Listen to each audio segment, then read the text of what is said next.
സ്ഥാപനങ്ങൾ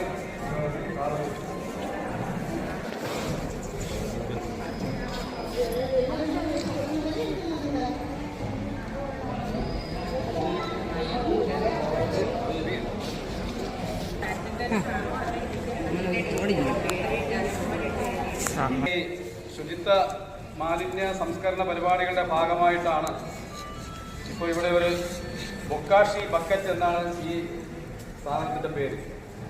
അപ്പോൾ ഇത് എങ്ങനെയാണ് ഉപയോഗിക്കേണ്ടതെന്ന് സംബന്ധിച്ച് അതിൻ്റെ നമ്മുടെ ഏജൻസി ഉണ്ട്. അവർ നിങ്ങളോട് കാര്യങ്ങൾ വിശദീകരിക്കും. ഒന്നേ പറയാനുള്ളത്, കൊണ്ടുപോയി ഇതിനെ തന്നെ ഉപയോഗിക്കണം, വേറെ കാര്യങ്ങൾ ഉപയോഗിച്ച് കളയരുത്. നേരത്തെ ഒരു ബയോബിൻ നമ്മൾ കൊടുത്ത അനുഭവം നമ്മുടെ മുമ്പിലുണ്ട്. അതിൻ്റെ മറ്റൊരു വെർഷൻ എന്താണ്, ജൈവമായിട്ടുള്ള എല്ലാ മാലിന്യങ്ങളും, ചോറ്, കറി, പച്ചക്കറി വേസ്റ്റ്,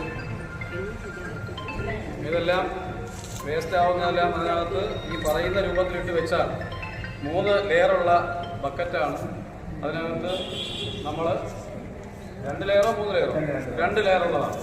ഈ 2 ലെയറിനകത്ത് ആദ്യത്തെ ഒരു ലെയർ നിറയുമ്പോഴത്തേക്ക് അടുത്ത ലെയറിലേക്ക് പോകും. അപ്പോൾ ഇത് നമുക്ക് ഉപയോഗിക്കാൻ കഴിയുന്ന ജൈവവളം സൃഷ്ടിച്ചെടുക്കുന്ന ഒരു കാര്യമാണ്. അപ്പോൾ അത് മനസ്സിലാക്കി എല്ലാവരും പ്രയോജനപ്പെടുത്തണം. ഇപ്പോൾ നമുക്ക് ഒരു വാർഡിൽ 12 പേർക്കാണ് ഇപ്പോൾ അത് നിശ്ചയിക്കപ്പെട്ടിട്ടുള്ളത്. അടുത്ത ഘട്ടത്തിലേക്കാകുമ്പോൾ ബാക്കി നമ്മുടെ ലിസ്റ്റിൽ തന്നെ ആളുകളുണ്ട്. അവർക്ക് കൂടി അത് പിന്നീട് കൊടുക്കുന്ന തരത്തിലേക്ക് കാര്യങ്ങൾ ആലോചിക്കും. ഈ പരിപാടിയിൽ പങ്കെടുക്കുന്ന എല്ലാവർക്കും ഗ്രാമപഞ്ചായത്തിൻ്റെ എല്ലാവിധ വിജയാശംസകളും അറിയിക്കും.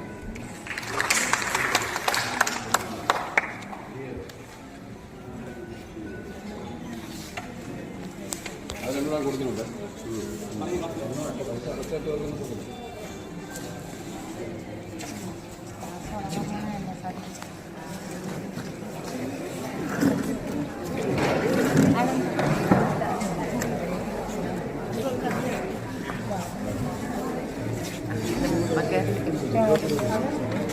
നീ അടി ഫോട്ടോ കൊച്ചിനെ കുറിച്ച്